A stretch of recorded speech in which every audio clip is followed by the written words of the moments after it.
Black bipolar female. Black bipolar female. Black bipolar female.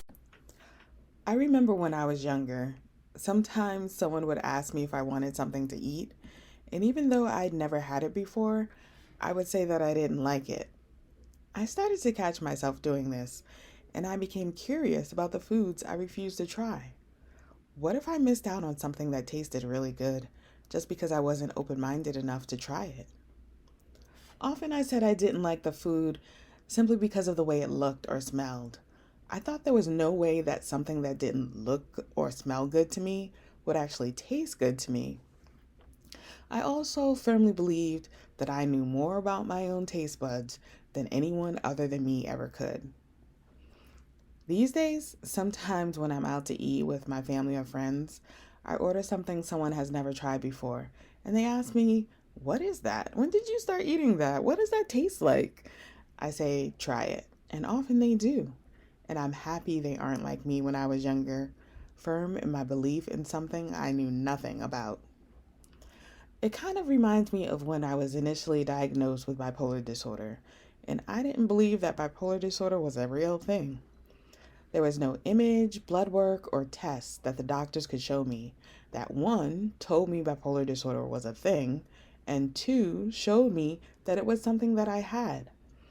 All I could go on was what they were telling me, and I couldn't really figure out why they were telling me the things they were telling me because they seemed to leave out the part where I recovered. Truth is, the doctors at McLean called my mother to the hospital for a private meeting. They sat her down and told her very clearly that I would never recover. She would have to take care of me for the rest of her life. My mother, firmly planted in her faith, looked right at those Harvard-educated doctors and told them that they were wrong. She said that I would make a full recovery and she would not have to take care of me for the rest of her life. She then walked out, and a couple of weeks later, she picked me up from the hospital by herself. She never told me about the meeting until I was pretty much fully recovered. I'm not sure I would have agreed with her when I was sick because even though I was on the fence about whether or not what I had was actually bipolar disorder, I knew something was seriously wrong with me mentally.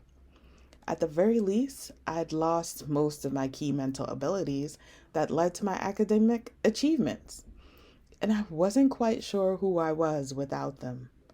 If I wasn't smart anymore, then who was I? And if I could never be that smart again, then who would I become? Everyone had a theory. I had to figure it out. I didn't know how things would turn out, and I didn't know what to actually believe, but I knew I had to try to do some things I didn't have any interest in trying, like therapy and taking medication. These were things I never wanted to do, but if I didn't try them, I felt the likelihood of me making a full recovery went way down.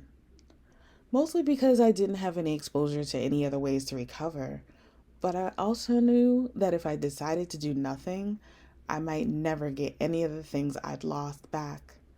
And for me, that became the primary goal, getting back the things I'd lost.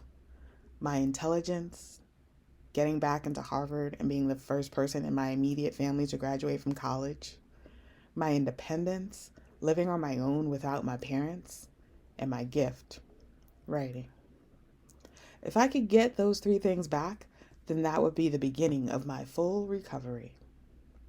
That's why I think it's important to think of the things you may not like and ask yourself if you've ever actually tried to do those things.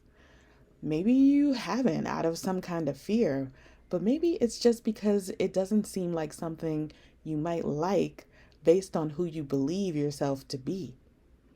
In my life, I made the decision to branch out and try some new things to eat, but circumstances forced me to branch out and try different ways to live.